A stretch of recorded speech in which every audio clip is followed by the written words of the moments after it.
کیا ہمارے دل میں اللہ کی محبت ہے؟ کیا ہمارے دل میں جو ہے وہ، کیا ہم نے سویٹنس آف فیتھ کو ٹیسٹ کیا ہے کبھی؟ کیا قرآن کی تلاوت ہمیں افیکٹ کرتی ہے؟ کیا اسلام کی بات، دین کی بات، یہ چیزیں ہمارے ہارٹ کو افیکٹ کرتی ہیں؟ یا ہمارے ہارٹس کو کیا چیزیں افیکٹ کرتی؟ کیا اللہ کا ذکر، کیا اللہ کہیں مینشن ہو رہے ہو تو ہمارے ہارٹ کو خوشی محسوس ہوتی ہے؟ یہ ہے کچھ سوچنے والی باتیں. یا ہمارے دل کو خوشی اور تسکین صرف ورلڈلی چیزوں سے مل رہی ہے، ورلڈلی پلیجر سے مل رہی ہے؟ جب تک ہمارے دلوں سے، یقین کیجئے، دنیا کی محبت نہیں نکلے گی، تب تک ہم ایمان کی محبت اور ایمان کا وہ پلیجر فیل نہیں کر سکیں گے اپنے دل میں. رات کو قیام کی لذت کا مزہ یہ وہی جانتا ہے جس نے اس ٹائم پر قیام کیا ہے. اللہ تعالیٰ ہم سب کو توفیق دے. یہ میرے لیے بھی ریمائنڈر ہے، ہم سب کے لیے ریمائنڈر ہے. کہاں ہے آج ایسی یوتھ جو رات کو اٹھ کے قیام کرتی؟ Where has that youth gone? ہماری یوتھ اور ہم تو رات کو اٹھ کے کچھ اور کر رہے ہوتے جو میں یہاں مینشن بھی نہیں کرنا چاہتا. ویئر از دیٹ ایمان؟ ویئر از دیٹ چاہت؟ وہ چاہت کہاں پر ہے کہ اللہ سبحانہ تعالیٰ کہہ رہے ہیں کہ میں رات کو پہلے آسمان پہ آتا ہوں تو ہے کوئی مجھ سے ملاقات کرنے والا، ہے کوئی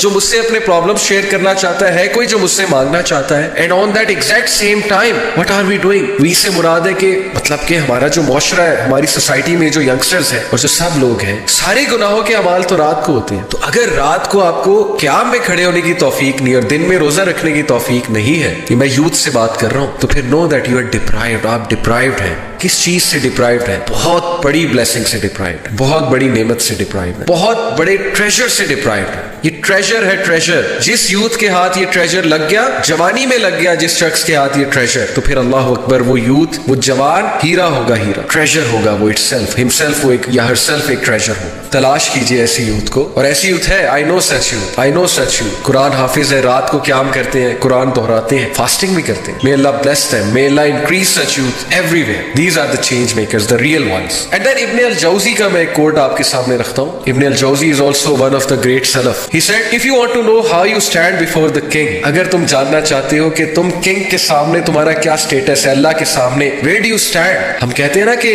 what is my standing in university? What's my GPA? Teacher کے سامنے میری کیا سٹینڈنگ ہے، دوستوں کے سامنے میری کیا سٹینڈنگ ہے، سوشل ریٹنگ میری کیا ہے، انسٹا پہ کتنے فالوورز ہیں، فیس بک پہ کتنی فالوئنگ ہے. اب تو ظاہر ہے کہ یہ جو سوشل فالوئنگ ہے اس پر بندے کو جج کیا جاتا ہے نا، اس کی وقت اس سے ہے. No, if you want to know کہ اصل میں وقت وہ ہے جو اللہ کے سامنے ہے، وہ تمہاری کیا ہے، تو پھر اس کا کرائٹیریا کیا ہے؟ Then look at how you are spending your time and what work you are assigned to do. سبحان اللہ. پھر یہ دیکھو کہ تم کن کاموں میں بزی ہو، اور پھر یہ دیکھو کہ اللہ تم سے کیا کام لے رہا ہے. الحمدللہ ثم الحمدللہ. اگر اللہ آپ سے قرآن پڑھانے کا کام لے رہا ہے، اگر اللہ آپ سے دین کا کام لے رہا ہے، دعویٰ کروا رہا ہے، اللہ تعالیٰ آپ سے خیر کو شیئر کروا رہا ہے آگے، اللہ آپ سے اچھا کام لے رہا ہے، اللہ نے آپ کو اچھی چیزوں میں انوالو کیا ہوا ہے، آپ کی روٹین جو ہے اس بات کی گواہی دیتی ہے کہ اس میں اچھی چیزیں انوالوڈ ہیں، then know that your standing before the lord is very valuable. الحمدللہ. دین اللہ ویلیوز. لیکن اگر خدا نہ خواستہ کمپلیٹلی اپوزٹ ہے، آپ فضول کاموں میں انوالوڈ ہیں، ٹائم کے ضائع کرنے والے کاموں میں انوالوڈ ہیں، اور آپ جس ورک میں انوالوڈ ہے وہ ورک حرام ہے، then this is a wake up call. Please this is a wake up call. دنیا فانی ہے، کبھی بھی موت آ سکتی ہے، اور موت کے بعد عمل صالح ہے. بس please if you want to know your standing before اللہ، then look at your routine and ponder and try to adapt the best routine. انہی چیزوں کا فائدہ ہے. میں آپ کو ایک حدیث سناؤں. اللہ کے نبی صلی اللہ علیہ وسلم کا فرمان ہے، صحیح بخاری کی حدیث، لو کان لابن آدم وادیان من مال لابتغى ثالثا ولا يملأ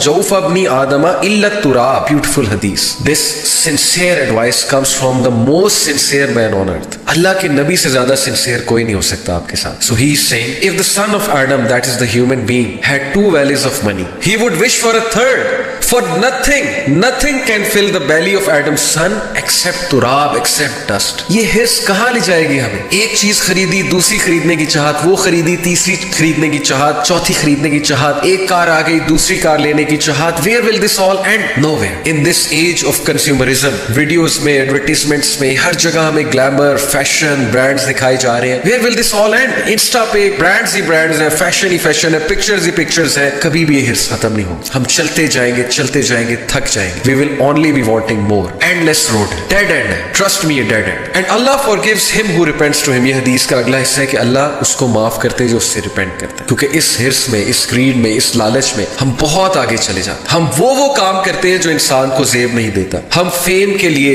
ہم عورت کو پانے کے لیے، ہم پیسے کو پانے کے لیے، ہم اپوزٹ جینڈر سے ریلیشن نبھانے کے لیے، حرام ریلیشن نبھانے کے لیے، ہم اپنی ڈیزائرز کو فلفل کرنے کے لیے کسی بھی حد تک چلے چلے جاتے ہیں اگر کریکٹر بلڈنگ نہیں ہوئی ہے. وہ حرکتیں کرتے ہیں, وہ کام کرتے ہیں which all come under haram categories just for some worldly pleasure, just for some worldly fame and glamour and stuff like that. And where is it